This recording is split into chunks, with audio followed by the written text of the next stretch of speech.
Oui, Oui, on vous écoute. merci beaucoup. Oui, merci beaucoup. Je salue tous les acteurs qui sont sur le plateau. Mhm. Alors, je voulais revenir sur le Mbongi 5.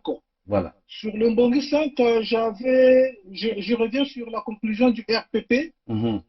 La conclusion du RPP que j'ai signée en Bico Rouge 10 ans. Quand on prend la parole au Mbongi, il faut parler seulement à des choses essentielles. Ne pas insulter les gens. Mhm. OK. Mais moi, je pense que le plan échoue là où il n'y a pas d'entretien confidentiel. C'est-à-dire? Je m'explique. Mhm. Le Mbongi, pour nous, c'est un retrouvaille du Sud Congo qui nous permet de partager une certaine dimension stratégique et de fortifier notre amour en grand acte. Mhm.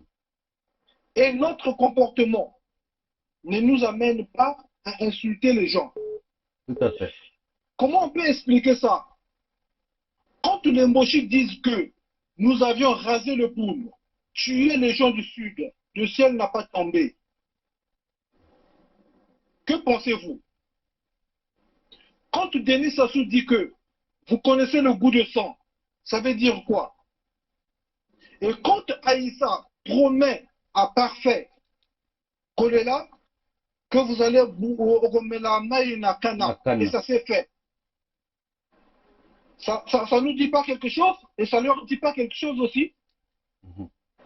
Pour moi, personnellement, je pense que ce sont des paroles très profondes. Ce sont des injures très sauvages. Les barbares. À ma connaissance, un vrai Congolais qui a des repères dans ce pays ne peut pas prononcer de tels propos. Nous connaissons les Téké qui ont un royaume, les Congo qui ont un royaume, les Vili qui ont un royaume et les autres, j'en passe. Mais maintenant, c'est Mboshi-là qui nous prouve de A plus B leurs repères dans ce pays. Moi, je pense que c'est l'ensemble vide. Ça veut dire que ce sont des étrangers dans notre Congo. Et un étranger mal éduqué dans un pays des autres, ils font que la barbarie. Et c'est ça que nous voyons. C'est Mhm. pour cela, nous au Sud Congo, nos parents ont des valeurs. Je cite, la sagesse, qui est la capacité de discernement, l'intelligence, qui est la capacité de réflexion. Et les deux facteurs leur avaient permis d'avoir ce qu'on appelle le savoir observer, le savoir-être et le savoir-faire. Mais très important, ce sont les mêmes valeurs qu'ils nous ont transmis nos parents. Donc, un homme sage n'insulte pas, mais il fait raisonner. Et il dit toujours la vérité. Notez bien, quand on dit la vérité à quelqu'un, ce n'est pas une insulte. Mais la vérité reste toujours la vérité. Donc, si les Mboshis se disent qu'on leur insulte, non.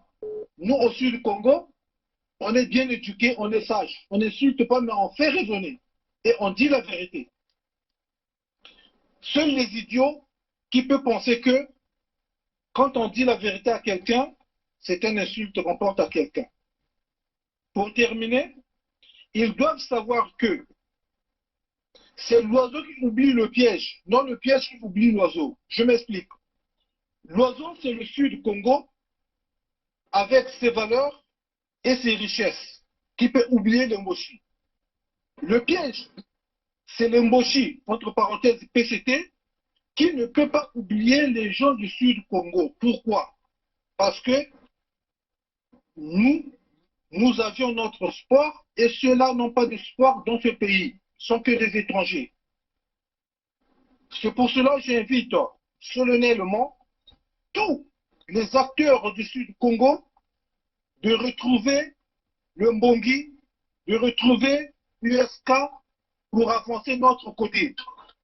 À Mhm. bon entendeur, salut. Merci beaucoup. Voilà. Merci. Mhm.